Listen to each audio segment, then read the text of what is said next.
बेटा हमारे चैप्टर 2 के केस स्टडी क्वेश्चंस रह गए थे, वो हम स्टार्ट कर रहे हैं।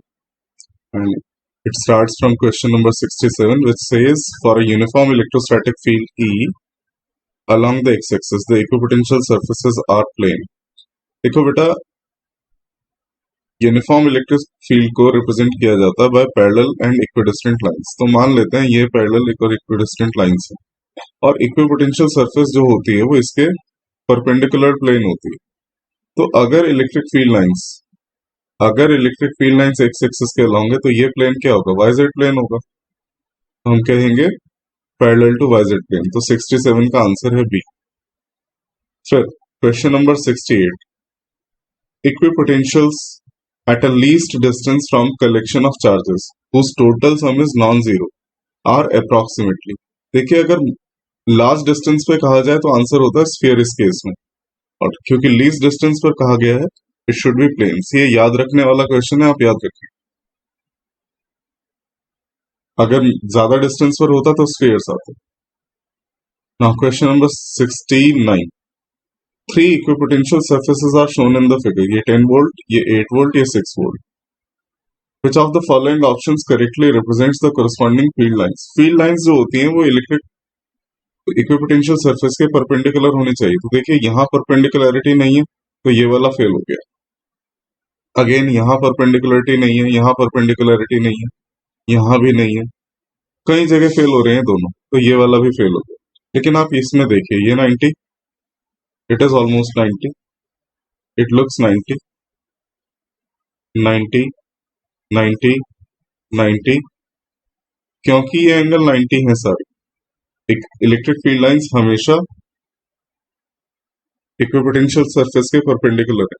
सो C should be the option. Now question number 70, figure shows some equipotential lines distributed in space. A charged object is moved from point A to point B.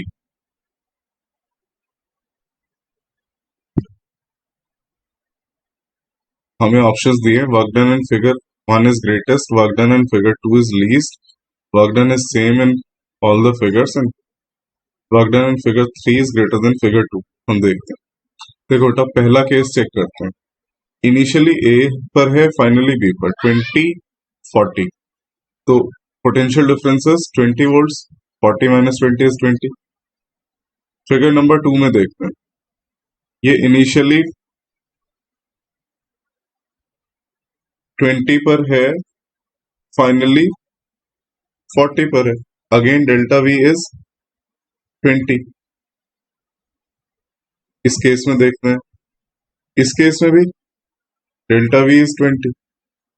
Since potential difference is equal in each case, work done must be the same in all cases.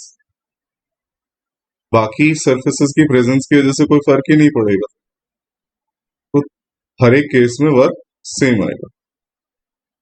Now question number 71, the figure given below shows various equipotential surfaces. What is the direction of electric field at P and R? P और R पर electric field की direction क्या होगी? Electric field हमेशा equipotential surface के perpendicular होता है, और किधर होता है? In the direction of decreasing potential. In the direction of decreasing potential. अगर मैं देखूं -15 एंड -10, डिक्रीजिंग पोटेंशियल किधर है? डिक्रीजिंग पोटेंशियल है -15 की तरफ, तो it is this way, electric field is this way. और अगर हम यहां देखें, ये -30, ये -25, तो इधर तो बढ़ रहा है, तो electric field should be this way. अब हम ऑप्शंस में चेक करते हैं किधर है। At P it is to the left, ठीक है, and at R is upward, ये ठीक है। A is the option. Now question number 72, work done in moving a charge from one point to other inside a uniformly charged conducting sphere is। किसी भी uniformly charge conducting sphere के अंदर potential हर जगह same होता है, तो potential difference zero होगा, और पोटेंशियल डिफरेंस जीरो होगा तो वर्क डन हमेशा जीरो होगा। रीजन क्या है? Because delta we is always zero. Question number 73. A positively charged particle is released from rest in a uniform electrostatic field. The electric potential energy of the charge.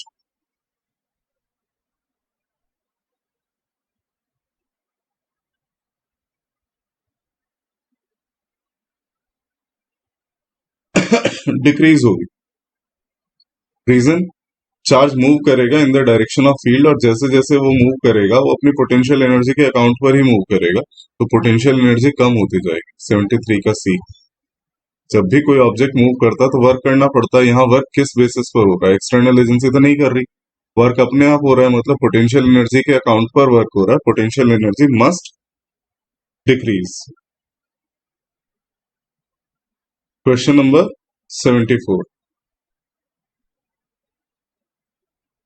Three charges are placed at a vertex of an equilateral triangle of side L shown in figure. For what value of Q? Capital. The electrostatic potential of the system is zero. ठीक है, electrostatic potential energy किसके equal होगी? K Q into Q, ये वाला charge और ये वाला charge,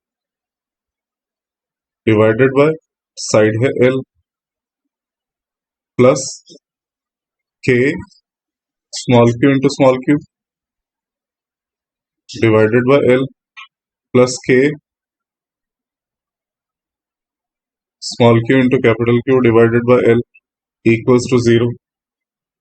अगर मैं इसमें से K upon L into small q common ले लूं तो ये बनता है Q प्लस नहीं 2Q plus Q equals to zero.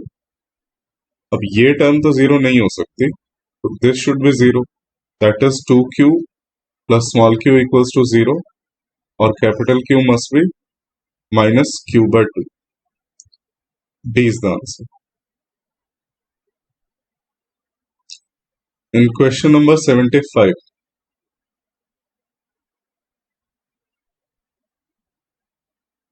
in the figure, a proton moves a distance d in a uniform electric field E as shown in the figure.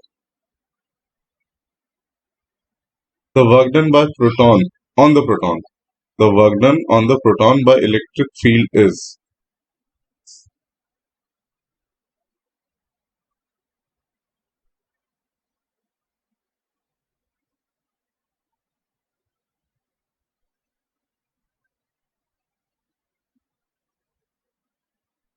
देखिए इस case में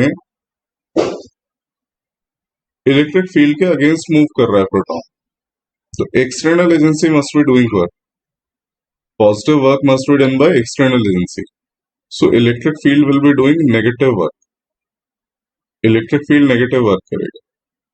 75 का ए है answer. Now question number 76. Two similar positive point charges, each of 1 microcoulomb, have been kept in air at 1 meter distance from each other. What will be the potential energy? Potential energy का formula होता है U equals to K Q1 Q2 upon R. K is 9 into 10 raised to 9. Both charges are of 1 microcoulomb, so 10 raised to minus 6 into 10 raised to minus 6. That is 10 raised to minus 6 squared divided by distance is 1 meter. So 9 into 10 raised to 9 minus 12. That is 9 into 10 raised to minus 3 joules. So option C is correct in this case.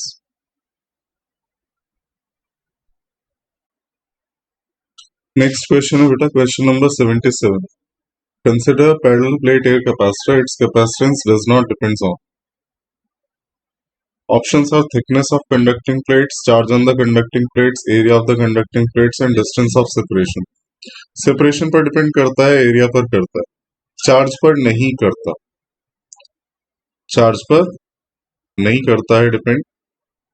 But इस question में एक और चीज है, thickness of conducting plates दी है, thickness पर बहुत कम इफेक्ट हो सकता है due to fringe effect. Fringe effect class 12th में है भी नहीं, तो फिलहाल के लिए इसका answer charge on the plates है, but it should be A and B. फिलहाल के लिए आप चार्ज ऑन द प्लेट्स रखेंगे क्योंकि चार्ज पर डिपेंड नहीं करता। लगता है हमें चार्ज पर डिपेंड करता है, बट चार्ज और potential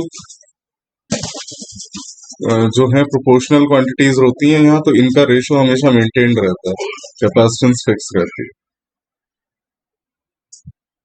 question number 78. When a dielectric is placed in an electric field, the electric field inside the dielectric increases, decreases, constant or becomes zero. देखिए बेटा, जब किसी डाइलेक्ट्रिक को एक्सटर्नल इलेक्ट्रिक फील्ड में रखा जाता है तो डाइलेक्ट्रिक पोलराइज होता है, जिसके वजह से उसके अंदर एक इलेक्ट्रिक फील्ड एस्टैब्लिश होता है। बट एक्सटर्नल फील्ड की स्ट्रेंथ ज्यादा होती है, डाइलेक्ट्रिक के अंदर जो इलेक्ट्रिक फील्ड है उसकी स्ट्रेंथ कम होती है। एज अ रिजल्ट डाइलेक्ट्रिक के अंदर जो इलेक्ट्रिक फील्ड की स्ट्रेंथ है वो डिक्रीज हो जाती है, तो we should write decrease. Question number 79. The graph shows the variation of capacitances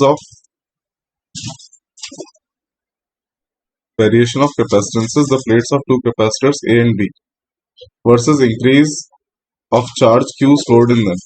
Which of the capacitor has higher potential?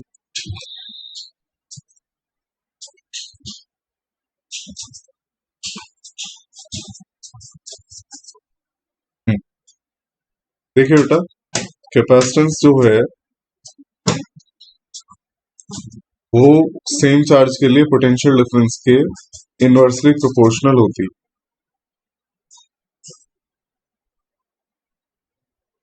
अब हम ये कहें, अगर सेम चार्ज के लिए ये चार्ज हमने फिक्स कर दिया, ये पॉइंट ए के लिए आया, ये पॉइंट बी के लिए आया, कैपेसिटेंस बी की ज्यादा है, ए की कम है। हम क्या जानते हैं, कैपेसिटेंस जो है वो इनवर्सली प्रोपोर्शनल है वी के, तो मतलब potential of A is higher, क्योंकि इसकी कैपेसिटेंस कम आई इसलिए इसका पोटेंशियल हायर होना चाहिए। Question number 80. A parallel plate capacitor with plates of area 1 meter square each are at a separation of 0.1 meter. If the electric field between the plates is 100 Newton per Coulomb, the magnitude of charge on each plate is. देखिए बेटा, C होता है Q upon V, और C को आप कैसे calculate कर सकते हैं, epsilon naught A upon D। तो charge on the plates will be epsilon naught A divided by D into V। अब वैल्यूज प्लेस करते हैं। Epsilon naught is 8.85 into 10⁻⁻12। Plate area is 1 metre square given है। V upon D becomes electric field, and electric field is given to be 100 Newton per Coulomb. It is 100. तो ये आ जाता है 8.85 into 10⁻10 Coulomb. So B is the correct option. Now question number 81. The capacitance of a capacitor will decrease if we introduce a dielectric slab of, decrease किससे होगी? ये सभी metals हैं, aluminium हो, कॉपर हो, जिंक हो, सभी मेटल्स हैं। मेटल्स का डाइलेक्ट्रिक कांस्टेंट होता है इन्फिनिटी, तो सभी की वजह से कैपेसिटेंस इंक्रीज होगी। Option is none of the above. Correct option is none of the above. Now question number 82. When a dielectric material is kept in an external field, then the induced electric field will be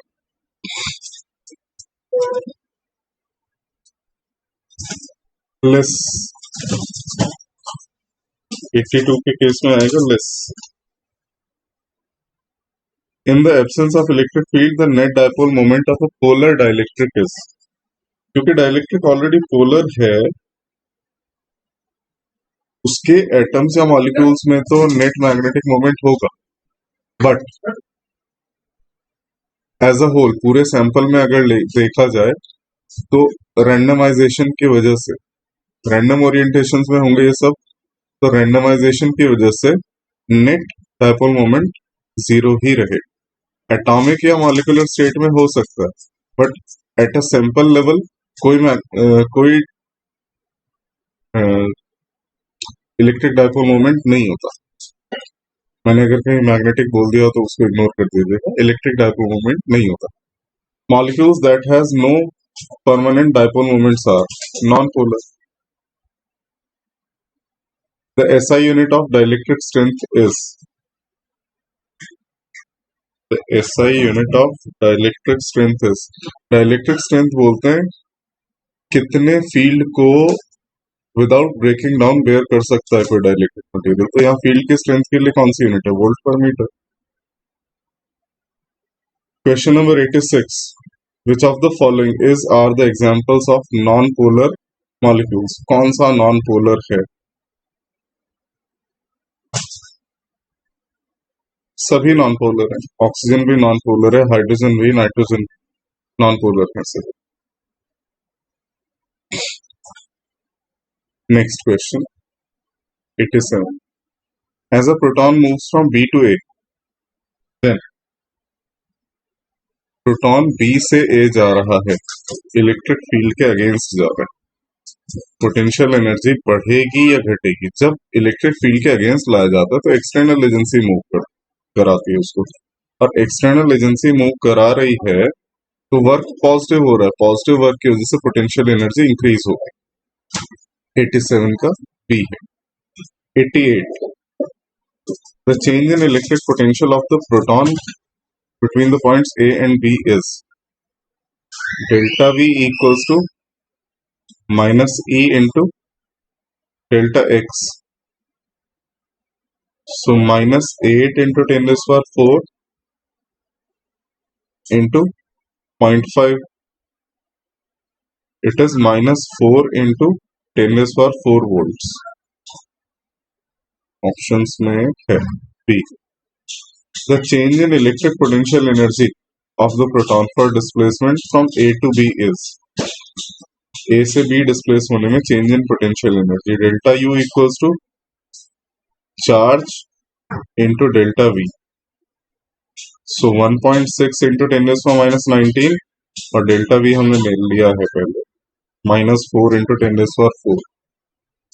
so it is -6.4 into 10⁻⁻15 joules. C. Question number 90. The velocity of the proton after it has moved 0.5 meters starting from rest is. Kinetic energy का formula होता है half m v square. तो v किसके equal आएगा, √2k/m। और kinetic energy कितनी acquire की, जितना पोटेंशियल एनर्जी में चेंज आया। तो हम कह सकते हैं 2 into 6.4 into 10⁻⁻15 divided by mass is 1.66 into 10⁻⁻27, और ये कैलकुलेट करके आ रहा है लगभग 2.77 इंटू 10⁻6 मीटर पर second. So this B is the answer. Question number 91. If in the place of charge plates, two similar point charges of 1 microcoulomb have kept in air at 1 meter distance from each other, then the potential energy is. Potential energy क्या होगी, K Q1 Q2 upon R, यानी कि 9 into 10⁻⁹ into 10⁻⁻6 -6 -12 हो गया, और 1 metre distance है 9 into 10⁻³ joules. C is the answer। ये questions complete होते हैं।